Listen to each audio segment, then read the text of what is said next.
The Christian doctrine of the immortal soul is not from the Bible. Here are some original sources. The Egyptian belief in the immortality of the soul existed centuries before Judaism, Hinduism, Buddhism, Christianity, and Islam. According to Herodotus, eventually the Greeks adopted from the Egyptians the belief in the immortality of the soul. He wrote, "The Egyptians also were the first who asserted the doctrine that the soul of man is immortal." Some Greeks at different periods of time adopted this as their own. The Greek philosopher Socrates traveled to Egypt to consult the Egyptians on their teachings on the immortality of the soul. Upon his return to Greece, he imparted this teaching to his pupil Plato. Socrates spent his last day discussing the origin, nature, and destiny of the human soul with his closest friends.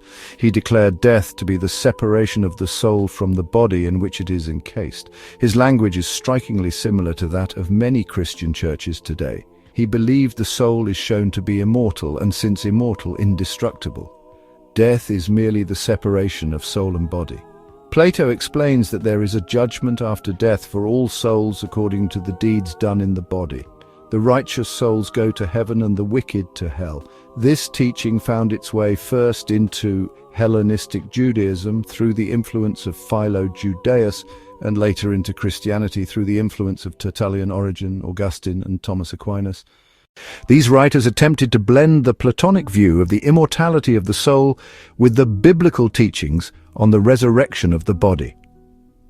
Tertullian rejected Plato's teaching of the pre-existence of the souls, but he embraced his teaching that every soul is immortal. He wrote, "For some things are known even by nature. The immortality of the soul, for instance, is held by many. I may use therefore the opinion of Plato, when he declares every soul is immortal."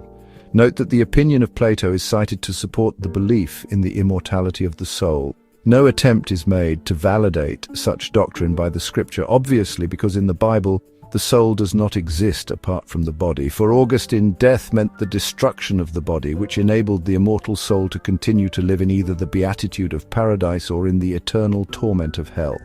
Augustine modified the Platonic conception of the soul by teaching that a human being is a rational soul that uses a mortal, material body, but the soul is not imprisoned in the body.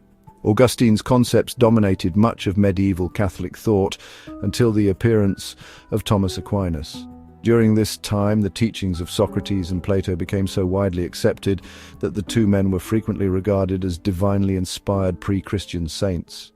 See the full video for more details. Subscribe, like, and share.